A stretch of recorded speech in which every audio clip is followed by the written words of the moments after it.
Evo, gledam ove fontane ovdje sve. I onda mi Aleksa Šantić padne na pamet. Ostajte ovdje, sunce tuđeg nema, valjda nije on, onda nije bilo ni hita ni fontane. Kad je on bi rekao ostajte ovdje, voda koja izvire iz tuđe zemlje neće vas napit ko što će vas ova ovdje napit. I stvarno je tako.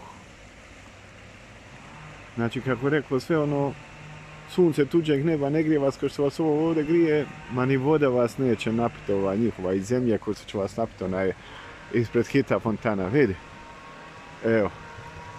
Evo jedna fontana ovdje. I dođeš, pa majku im, oca im jebem glupo kako su napravili, ne mogu se ljudi napode, vidi.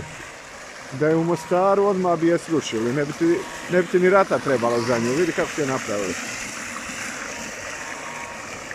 Pa ovo ne bi, ja ne znam kako ovako mogu naopati. Evo idemo dalje sada. Moj Aleksa, jesi bio pametan, samo nisi imao fontanu. Inače bi ti pjevao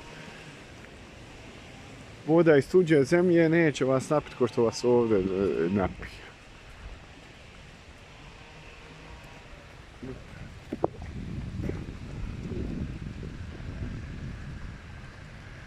Evo vidi.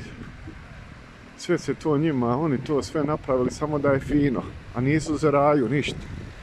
Vidi. Jebeška je fino, a ne može se napiti. A kad ti čalope kupakne u glavu, pa ti vidiš štaš onda. Ne možeš ništa.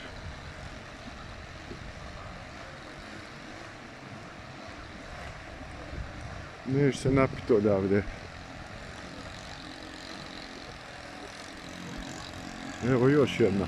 3 ih obiđe, možeš umrijeti od žeđe. Ali neš se napiti.